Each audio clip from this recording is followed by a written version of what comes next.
Most gardeners never question the trellis. You put up a fence, string some wire, train the vines straight up, and that's just how cucumbers grow. That's what everyone does. That's what I did for years. But last season, I made one small change, a tiny angle, just 15 degrees off vertical. And what happened to those plants over the next few weeks honestly surprised me. Not because it was dramatic, but because it was so consistent. The difference showed up in the vines, in the flowers, and eventually in the harvest. And it made me wonder why nobody talks about this. So today, that changes. Before we go further, how do you usually grow cucumbers? Do you train them straight up a trellis, let them sprawl on the ground, or have you ever tried something in between? Drop your method in the comments right now. I read every single one. Part 1. Why most people grow cucumbers. Vertical growing became the standard for good reasons. It saves space in smaller gardens. It keeps the fruit off the soil so you get fewer blemishes and less rot. Airflow increases around the leaves, which slows down powdery mildew. And harvesting becomes so much easier when you're not digging through a tangle of ground-level vines to find hidden cucumbers. On paper, it's the perfect system, but here's what most gardeners never consider. Cucumbers are not natural climbers in the way beans or peas are. Left to their own devices, cucumber vines sprawl horizontally across the ground, spreading outward and reaching for lateral support, not vertical height. When we force them straight up a trellis, we're working slightly against that natural tendency. The plant adapts. But adaptation comes with trade-offs most people never notice until something goes wrong. So what happens when you meet the plant partway? What happens when you tilt the trellis just enough to match how the vine actually wants to grow? That's exactly what this experiment set out to find. Part 2. The 15-degree setup. The setup sounds almost too simple, which is part of what made it interesting. Instead of driving trellis posts straight into the ground at 90 degrees, I angled them back, just 15 degrees off vertical, not 45 degrees like a lean-to, not flat on the ground. Just enough of a lean that a level would show clearly. Think of it like a ladder leaned very gently against a wall, still mostly upright, but with a definite backward tilt. The netting stretched across the angled frame the same way it would on a standard vertical setup. Same mesh size, same attachment points. But now the growing surface faced slightly upward, toward the sun, rather than straight out to the side. Here's why that small difference matters. At 15 degrees, the trellis face tilts toward the sun throughout most of the morning and midday. Instead of receiving light at a direct 90-degree angle for only part of the day, the angled surface catches that light more consistently across a longer window. It's the same principle behind solar panels mounted on angled racks instead of lying flat. Angle matters more than most people realize. The airflow dynamic changes too. A trellis angled slightly backward allows warm, humid air to rise and escape from underneath the canopy more efficiently. On a vertical trellis, that humid air often gets trapped between dense foliage, which is exactly where powdery mildew loves to develop. I planted 3 cucumber varieties into this angled setup, a standard slicing type, a pickling variety, and 1 long English cucumber. For comparison, I ran a second trellis right next to it, perfectly vertical, planted with the same 3 varieties from the same seed packet. Same soil, same water schedule, same fertilizer.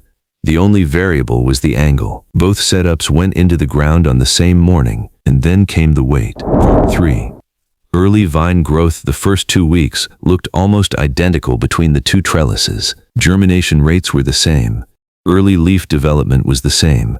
The vines found the netting around the same time and started putting out tendrils without any guidance needed. At this stage, I genuinely wasn't sure the angle would matter at all. The plants seemed completely indifferent. But around week 3, the first small difference appeared, and I almost missed it. The vines on the angled trellis were climbing slightly faster, not dramatically, not in a way that would show up in a single photo. But when I measured the growth tips every few days, the angled plants were consistently 2 to 3 inches further along than their vertical counterparts. At first I thought I was measuring wrong. I double-checked. Same result. What was driving that? My working theory at the time was that the tendrils were finding purchase on the netting more easily. On the vertical setup, tendrils extend outward from the vine and have to reach horizontally before curling around the mesh. On the angled trellis, the netting is slightly overhead relative to the vine's base, so the tendrils reach naturally upward into the mesh, which is closer to the movement those tendrils want to make anyway. The vines weren't fighting the structure, they were working with it. But the faster climbing wasn't even the interesting part. Something else was starting to happen that I hadn't anticipated at all. Part 4. The first surprising changes by week 4. The stem thickness on the angled trellis plants was visibly different. When I wrapped a soft tape measure around the main stem of each plant at the base, the angled vines were consistently thicker, not by a dramatic amount, but enough to notice with your hands even without measuring. The stems felt stockier, more rigid. The nodes were more pronounced, and the secondary shoots were branching out with more energy. Now, plant stems thicken when they experience what's called mechanical stress, small amounts of movement or resistance that trigger a hardening response. It's the same reason trees in windy locations develop thicker trunks than trees in sheltered spots. A certain amount of physical challenge makes the structure stronger. My hypothesis was that the angled vines were experiencing slightly more stem flex as they climbed. Because the netting wasn't directly in front of them but tilted overhead, the vines had to reach and reorient slightly more than the vertical plants. That movement was stimulating thicker stem development. Thicker stems mean better nutrient transport. Better nutrient transport means faster growth, stronger fruit development, and better disease resistance. And speaking of disease resistance, by week 5, I was starting to see the first signs that the two setups were handling stress very differently. Part 5. Problems most gardeners miss. This is the part I want you to pay close attention to, because this is where most cucumber grows quietly fall apart. On the vertical trellis, I started noticing the earliest whisper of powdery mildew on the lower leaves. Just a faint gray-white dustiness on 2 or 3 leaves near the base of the plants. Most gardeners would either miss this completely or dismiss it as minor, and it is minor at first, but powdery mildew on cucumbers moves fast when conditions are right. Warm days, slightly humid evenings, crowded foliage that slows airflow. Check, check, and check for most summer gardens. On the angled trellis, 0 signs of mildew at that same stage. The reason comes back to airflow. The angled surface creates a natural chimney effect underneath the foliage canopy. Warm air rises and escapes upward and outward instead of sitting trapped between the leaves and the trellis surface. On the vertical setup, that warm, humid air pools against the mesh and stays in contact with the leaves for longer, especially on calm evenings with no wind. I also noticed a watering difference I hadn't anticipated. The angled trellis plants were using water slightly more efficiently. I track moisture levels at the root zone with a probe, and the angled side plants were pulling moisture more evenly across the root zone rather than in concentrated pockets. My best explanation is that the slightly angled growth pattern was encouraging a wider lateral root spread rather than roots driving straight down, which creates a broader moisture-gathering network. Would you have caught these differences in your own garden? Or would they have just looked like one trellis doing slightly better than the other, without knowing why? At this point in the experiment, I was watching 2 trellises that looked almost the same from a distance, but up close, the differences were stacking up. And then came the flowering stage, which changed everything. Part 6.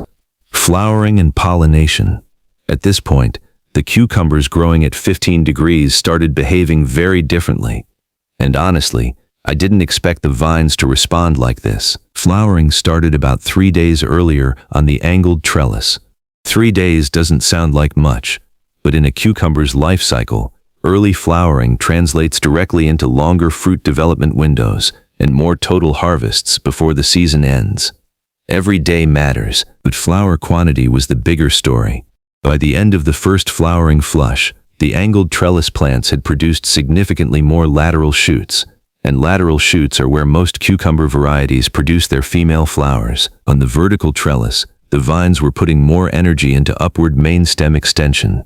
On the angled setup, that upward energy was slightly redirected, which seemed to encourage more horizontal branching. More lateral branches means more flowering sites. More flowering sites means more fruit. The pollinator access difference was also notable. The angled trellis presented flowers at a more accessible angle for bees, slightly facing upward rather than pointing directly outward or even slightly downward the way vertical trellis flowers often position themselves. I watched the bees work both trellises, and they spent noticeably more time on the angled side. They also moved between flowers more efficiently because of how the flower clusters were spaced across the tilted surface. This wasn't something I planned for when I set up the experiment. It was a complete surprise, and now we were approaching mid-season. The question everyone had been waiting for was finally starting to answer itself. Part 7. Mid-season results. By week 8, the two trellises looked dramatically different. The vertical trellis plants were taller. They had climbed higher, and the top growth was impressive. But the lower two-thirds of those vines were showing significant leaf yellowing and mildew progression, and the fruit that had set early was starting to show some stress scarring. The slight discoloration and surface irregularities that happen when plants are managing disease and heat simultaneously. The angled trellis looked fuller, not taller, but denser in the midsection where fruiting happens most. The foliage was darker green, the lower leaves were still healthy, and the fruit forming across those lateral branches was developing with remarkable consistency. Even sizing, clean skin, no stress markers. I counted fruit sets on both trellises at week 8. Vertical trellis, 14 cucumbers in various stages of development. Angled trellis, 23 cucumbers. That's not a small difference. That's a completely different growing trajectory from what looked like a nearly identical setup just weeks earlier. But the harvest hadn't happened yet, and the harvest is where experiments like this either confirm the theory or fall apart. So I waited. Part 8. Harvest comparison. The first harvest wave came in week 10. I picked from the vertical trellis first. 11 cucumbers were ready, good size, decent skin quality, but a few showing the soft spots and slight bitterness that develop when cucumbers experience inconsistent stress during development. Not bad cucumbers, but not exceptional ones either. Then I moved to the angled trellis. 19 cucumbers came off in that first harvest wave. I had not expected 19. I had expected maybe 14 or 15, given the higher fruit count at week 8. Some would fall off, some wouldn't fully develop, but 19 came off the vine, and every single one was clean-skinned. No soft spots, no bitter ends, even sizing from stem to tip. The English cucumber variety on the angled side produced the most dramatic individual difference. The vertical trellis English cucumber averaged about 11 inches. The angled trellis version averaged over 14 inches, longer, straighter, and without the gentle curve that English cucumbers sometimes develop when they hang at awkward angles on vertical trellises. Because here's something worth thinking about. When a cucumber develops hanging straight down from a vertical trellis, gravity pulls on the fruit consistently from one end. When a cucumber develops lying at a slight angle across a tilted trellis, gravity is distributed more evenly across the fruit's length. That even pressure distribution supports straighter, more uniform growth. And it's one of those things that sounds obvious the moment you hear it, but almost nobody talks about. The second harvest wave came in week 12. Another 14 cucumbers off the angled trellis, 8 off the vertical. The gap was widening, not narrowing, and now, the final numbers. Part 9. Final results and biggest lessons. Total harvest across the full season from the vertical trellis. 41 cucumbers. Total harvest from the angled trellis. 67 cucumbers. That is a 63% difference in total yield from the same number of plants, the same soil, the same water, the same fertilizer, and the same seeds. The only change was a 15-degree tilt. Now I want to be honest with you about something. This is one growing season, one garden, one set of conditions. Variables exist that I can't fully control. But the consistency of the results across all three varieties, the slicing type, the pickling variety, and the English cucumber, makes it hard to dismiss this as a fluke. All three varieties outperformed their vertical counterparts on the angled trellis. So what are the biggest lessons from this experiment? The first is that working with a plant's natural tendencies, rather than against them, compounds over time. The small advantages that showed up in week 3, the slightly faster climbing, the slightly thicker stems, fed into bigger advantages in weeks 6, 7, and 8, which turned into dramatically different harvest numbers by week 10. Small early differences became massive late-season differences. The second lesson is that airflow is undervalued in most growing setups. Gardeners spend enormous time thinking about fertilizer and watering, far less time thinking about how air moves through their plants. The angled trellis's natural chimney effect suppressed mildew so consistently that I'm now rethinking how I structure every trellis in my garden, not just for cucumbers. The third lesson is that fruit development conditions matter as much as plant health. Healthy plants that develop fruit under slight gravitational stress, fruit that hangs unevenly, pulls against the vine at awkward angles, still produce inferior fruit compared to plants developing fruit under more even, distributed support. The 15-degree angle wasn't just a vine health improvement, it was a fruit quality improvement. And the final lesson, sometimes plants don't need completely different methods. They just need small changes that work better with how they naturally grow. Have you ever experimented with plant angles before? Has anything in your garden ever performed dramatically differently just because of how you positioned it? Tell me in the comments. I genuinely want to know what worked and what didn't in your space. Here's what I'll take into every future cucumber season. The 15-degree tilt is now my default setup.